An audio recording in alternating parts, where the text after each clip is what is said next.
À travers les vitres des bureaux luisaient des lampes à pétrole, et sur le quai de rares réverbères éclairaient les détachements et les groupes isolés qui attendaient pour prendre le train. Des artilleurs étaient arrivés sous le commandement d'un maréchal des logis. Ils retournaient au dépôt pour encadrer des formations nouvelles, et la perspective de traverser Paris les excitait. Un sergent de territorial, jugulaire au menton, était de quart. Le train avait du retard. Lucien et Louis étaient entrés dans une salle d'attente, une baraque profonde, avec au centre un brasero éteint et sur le côté une litière de paille où une vingtaine d'hommes étaient allongés. Les sacs, les fusils, les casques, tout était empilé pêle-mêle. Les hommes étaient tristes. Ils rejoignaient. Le train de ravitaillement devait les débarquer le lendemain sur le front. Des quinquets à l'huile clignotaient dans cette salle à travers la fumée des pipes.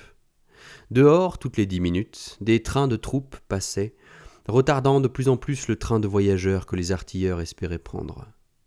Des convois interminables de 40 fourgons et plus se succédaient.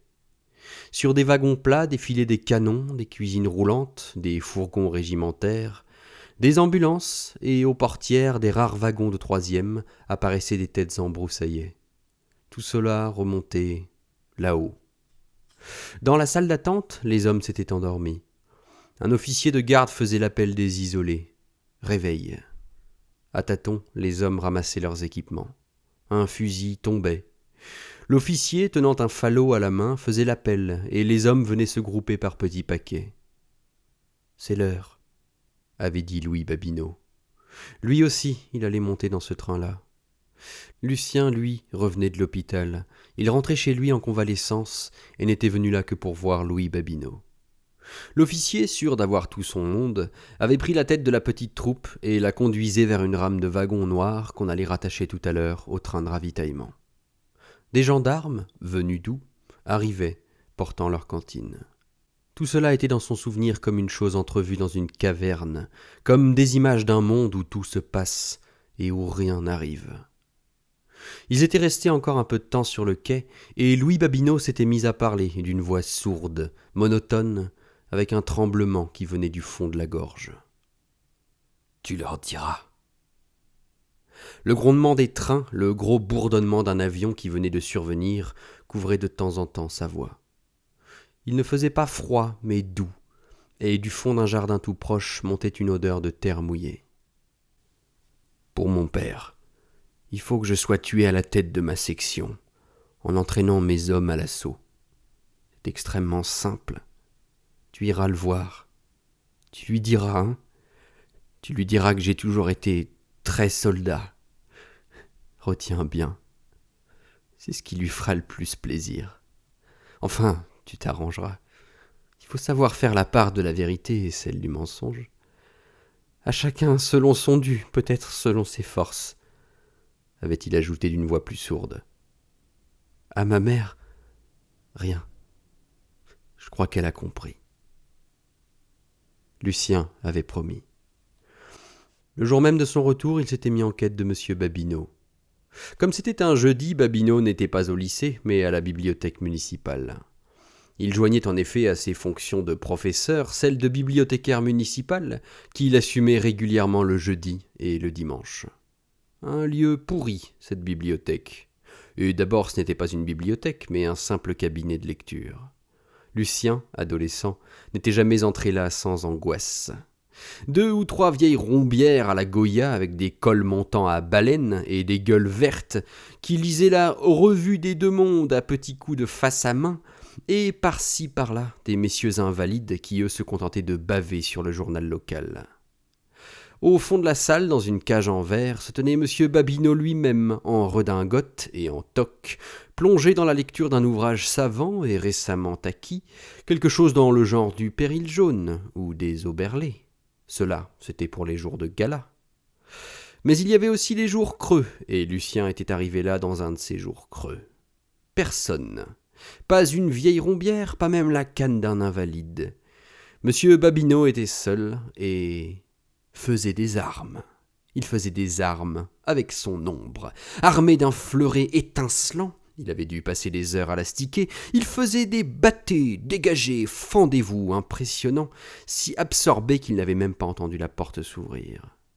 En toque et en redingote, un grand mouchoir à carreaux pendait hors de sa poche et faisait dans son derrière l'effet d'une troisième basque. L'une des jambes de son pantalon était remontée presque aux genoux, découvrant ses grosses chaussettes de laine bleue. Lucien avait délicatement refermé la porte.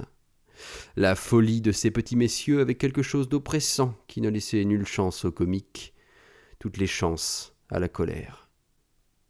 Le gendarme, sur les marches de la mairie, continuait ses appels interminables.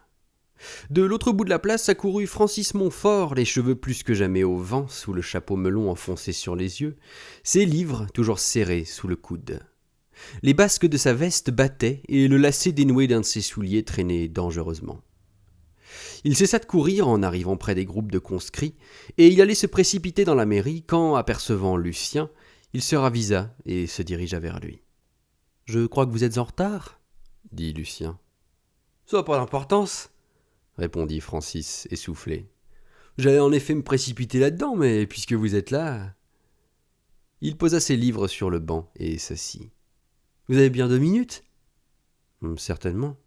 Je sais pas pourquoi je courais. Une habitude. » Il ôta son chapeau, ramena ses cheveux en arrière, regarda autour de lui avec étonnement. « On dirait une foire. » « C'est vrai. Ils n'ont pas l'air d'y penser.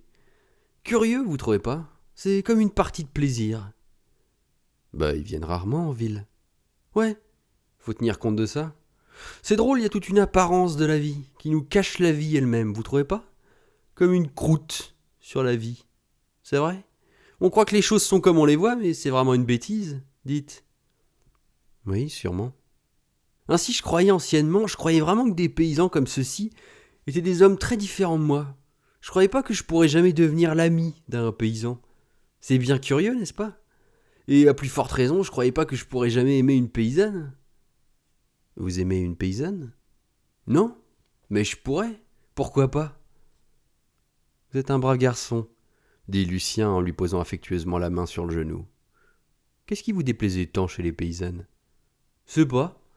Vraiment, j'y pensais pas. Elle me semblait manquer de séduction. » »« Et les paysans ? » ?»« Naturellement, je les croyais toujours un peu bêtes et sans finesse. Mais ça, c'était quand j'étais bête moi-même. J'ai beaucoup changé. » « Vous voulez dire que vous êtes devenu plus intelligent ? » ?»« Oui, pourquoi pas le dire ? » ?»« Pourquoi, en effet ? » dit Lucien, puisque c'est vrai. On s'en rend très bien compte soi-même. On pourrait presque dire la minute où la transformation s'opère, n'est-ce pas ? Tout à coup, les choses qu'on voyait pas la veille deviennent évidentes. Vous devez connaître. Oui, mais qu'est-ce qui vous est devenu évident, soudain ? Demanda Lucien. Oh ! Répondit Francis en riant. D'abord que j'étais bête, que je marchais.